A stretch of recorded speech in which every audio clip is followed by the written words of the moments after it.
আজকে আমরা জানব পীর, গুরু বা খলিফা কি এবং তার উৎপত্তি কোথা থেকে। বন্ধুরা, বাংলাদেশে ও বিভিন্ন দেশে পীর বাবার দরবার এবং পীরের মুরিদ হওয়ার দৃশ্য আমরা দেখতে পাই। আসুন আজকে জানি পীর আসলে কি এবং তা কোথা থেকে এসেছে এবং কোথায় শেষ হয়। ১. পীরের পরিচয়। পীর হলেন সাধু, সুফি বা ধার্মিক শিক্ষক, যিনি মানুষকে আল্লাহর পথে পরিচালনা করেন। সাধারণত তারা তাওহীদ ও ইবাদতের শিক্ষা দেন, দুঃখ সুখে দিক নির্দেশনা দেন, জিকির, দোয়া বা সুন্নাহ অনুযায়ী জীবনযাপন শেখান। ২. বাংলাদেশের প্রেক্ষাপট। বাংলাদেশে কিছু মুসলিম সম্প্রদায়ের মধ্যে পীরদের বিশেষ মর্যাদা দেওয়া হয়। মানুষ তাদেরকে রুহানি বা আধ্যাত্মিক গাইড হিসেবে মানে। কিছু ক্ষেত্রে পীরদের মাজার বা দরগাহ থাকে, যেখানে ভক্তরা দর্শন বা দোয়া করার জন্য আসে। ৩. ইসলামিক দৃষ্টিকোণ। সরাসরি কোরআন ও সুন্নাহ অনুযায়ী মানুষকে শুধু আল্লাহর সঙ্গে সম্পর্ক রাখার নির্দেশ দেওয়া হয়েছে। পীর বা কোনো সাধুকে মধ্যস্থতাকারী হিসেবে পূজা করা বা খলিফা হিসেবে মানা ইসলামিক দৃষ্টিকোণ থেকে সঠিক নয়। তবে যদি কেউ পীরের কাছ থেকে ধর্মীয় শিক্ষা ও দিক নির্দেশনা নেয়, সেটা ইসলামিক ইতিহাসে প্রচলিত। আদর্শ হল আল্লাহর প্রতি সরাসরি ভরসা রাখা। ৪. পীর ও ভক্তদের আচরণ। অনেক ভক্ত পীরকে অত্যধিক মর্যাদা দেন, এমনকি বিশ্বাস করেন যে পীরের ইচ্ছা আল্লাহর মর্যাদার সমান। কিছু মাজার বা দরগাহে মদ্যপান, গাঁজা সেবন, গান বাজনা, নাচ গান চলে বা আধ্যাত্মিক ক্রিয়ার আড়ালে করা হয়। কেউ হাদিস বা কোরআন ভিত্তিক সঠিক নির্দেশনা মানতে চায় না এবং ভুল ব্যাখ্যা দিয়ে প্রথা চালিয়ে যায়। ইসলামের দৃষ্টিকোণ। পীরকে আল্লাহর সমকক্ষ বা মধ্যস্থতাকারী ধরা ভুল। ইসলামে সরাসরি আল্লাহর সঙ্গে সম্পর্ক রাখা নির্দেশিত। হাদিস অনুযায়ী কেউ পীরের মাধ্যমে আল্লাহর নফরমানা বা সাহায্য আশা করতে পারে না।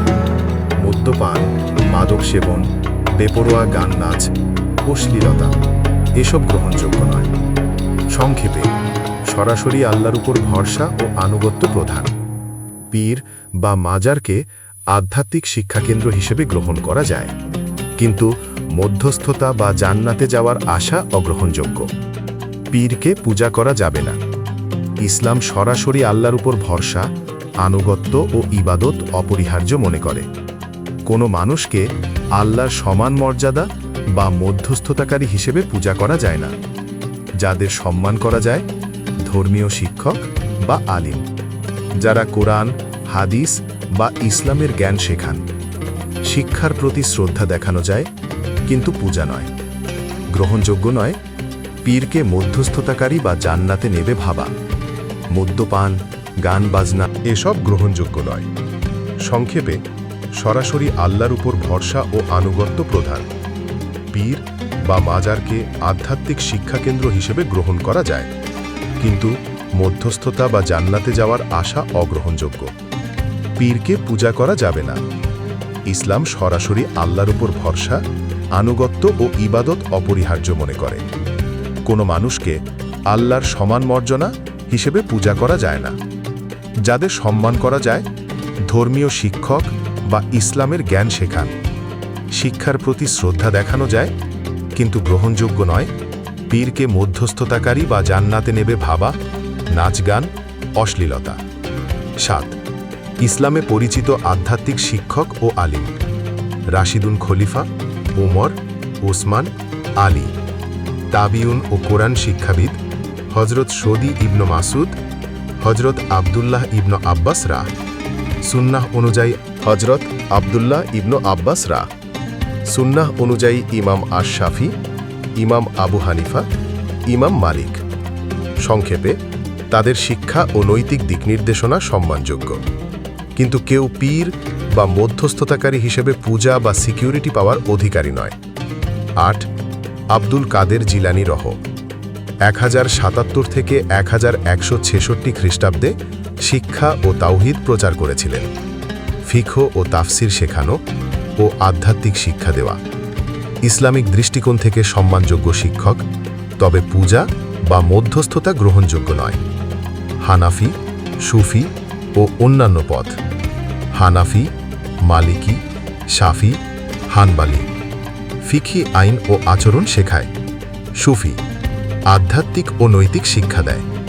পার্থক্য স্বাভাবিক, কিন্তু কেউ একে ভুল বা সঠিক মনে করতে পারে না।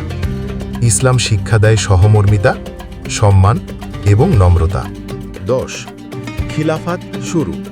নবী মোহাম্মদ এর মৃত্যু 632 খ্রিস্টাব্দ। প্রথম খলিফা আবু বক্কর সিদ্দিক। রাশিদুল খলিফা আবু বক্কর, উমর, উসমান, আলী। শেষ খলিফা আলী ইবনে আবি তালেব 661 খ্রিস্টাব্দ। বর্তমান বৈধ খিলাফাত নেই। ইমামুল মাহাদি হাদিসে বর্ণিত মুসলিম উম্মাকে ঐক্যবদ্ধ করবেন। আগমনের পরে মুসলিমরা তাকে নেতা হিসেবে মানবেন। এখন পর্যন্ত মাহাদি আগমন করেননি, তাই বর্তমান সময়ে কোনো ব্যক্তি খলিফা বা মাহাদি হিসাবে গ্রহণযোগ্য নয়। 11 ইসলামে ইবাদাতের মূলনীতি। ইবাদাত কেবল আল্লাহর জন্য।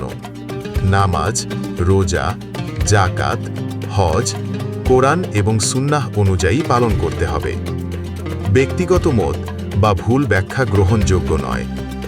গভীরভাবে ইসলাম শেখা ও বোঝা জরুরি।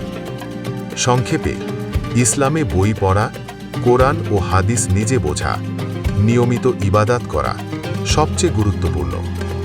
বাগবিতণ্ডা, অন্যকে ছোট করা বা ভুল ধরে বিতর্ক করা গ্রহণযোগ্য নয়। যদি এই ভিডিও আরও দেখার ইচ্ছে থাকে, সাবস্ক্রাইব করুন। আজকের জন্য আল্লাহ হাফেজ।